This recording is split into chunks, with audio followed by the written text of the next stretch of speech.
Before I was in the Marines, I was basically a beach bum, surfer type. Had the good life. I just was lucky that my parents had cottages on Hampton Beach, New Hampshire, and I always summered on Hampton. Then I joined the Marine Corps in August 29th, 1968. Went to Paris Island for boot camp, and Camp Lejeune and Camp Geiger for infantry training. And I wound up going to Vietnam in February of 1969. As I was with Hotel Company, which was called Horrible Hogs, 2nd Battalion, 9th Marines. When I first got shot, it's like I'm going to lose the arm because it was such a bad hit, and it took them a week to get me medvaced out of there. They were going to. The Marines sent in a medvac chopper, and as they were medvacing guys out, they were bringing them into the chopper by a harness and a cable.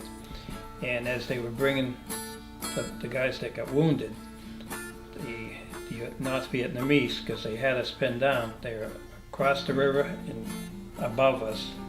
They shot the helicopter. They were shooting at the medvac guys going into the chopper, and they were just pumping them full of lead.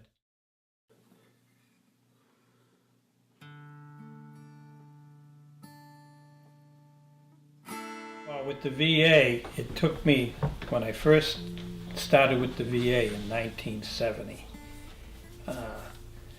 they didn't have anything to do with PTSD. And the majority of your Vietnam vets, and myself included, we drank a lot, did a lot of drugs, and myself included, went from job to job. And I guess I was what you call a self-medicated Vietnam vet, and basically a drunk. And I haven't drank. And once I get diagnosed with PTSD in 2002, which is from '68, a long time. So all those years I was fighting demons and everything. I had one experience with the VA in Manchester when I had to go for my interview with a doctor up there. His name was Dr. Valdez, which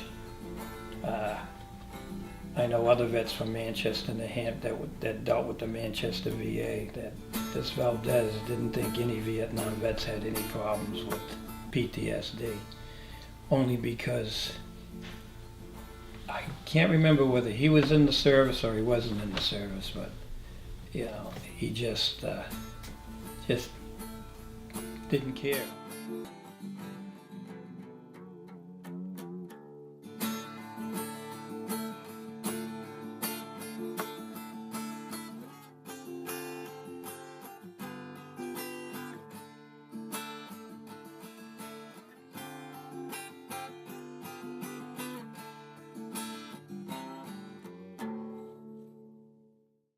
When they reschedule to come in for an examination, which they'll do, I had the opportunity to meet one of the doctors that re-examines you when they try to cut you down on your disability.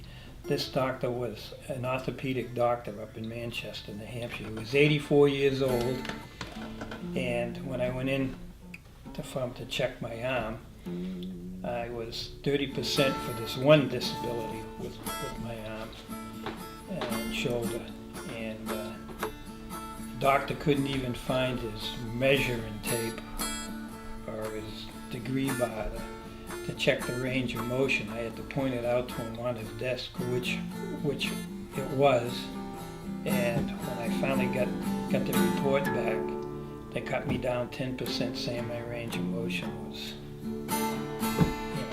10% better.